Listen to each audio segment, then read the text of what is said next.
Don't muddy the waters trying to make it something else when it's actually 99% of the time the problem is this, and you're trying to muddy the waters to make the problem something else. I want to take a minute and respond to kind of categorically to some of the questions that I get. And I'm pretty black and white as far as things. And when an issue comes up, whatever that issue may be, there's always the thing that most likely is.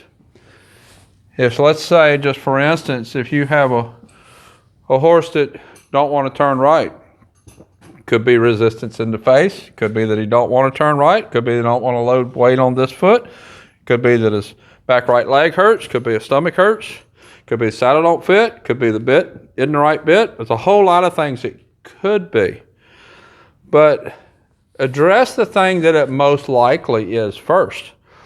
It's most likely that situation is the horse just doesn't respect your direction to turn right.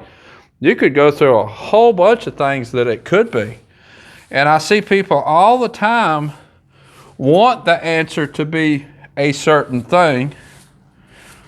And because they want the answer to be that, they avoid the right answer. And they avoid the most likely answer. And don't muddy the waters, including a bunch of possibilities.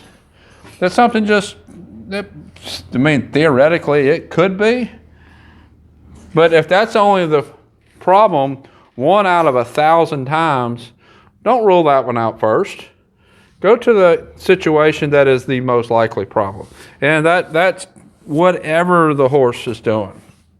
I wrote some blog posts and talked a lot about there's only 3 possible problems that a horse could have. Everything else is a symptom. The problem is going to be pain, or it's going to be lack of training, or it's going to be lack of respect. Pain, when a problem is pain, then that owner gets whatever pain fixed. It's pretty cut and dry. They get a vet, they get a chiropractor, get a magnowave therapy, get whatever it is, whatever needs to fix the pain. It could be a lack of training, might be a young horse that just don't know, or it might be a lack of respect. And that is a reflection of the owner. And that's where I see this a lot of times.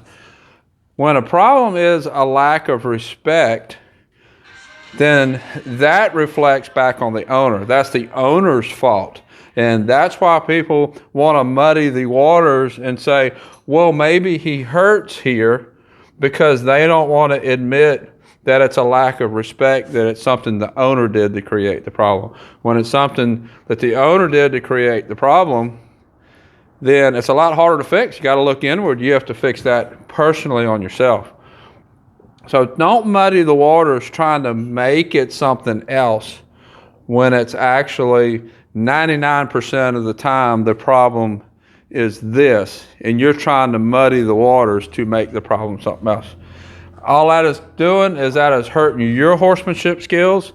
And when I get comments on my videos about, well, could his mouth be hurting? Was his teeth checked? Is his back hurt? Does his hip hurt? Does his feet hurt?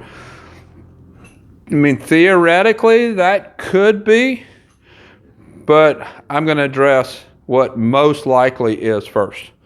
Don't muddy the waters. You're not helping anybody, especially yourself, by doing that.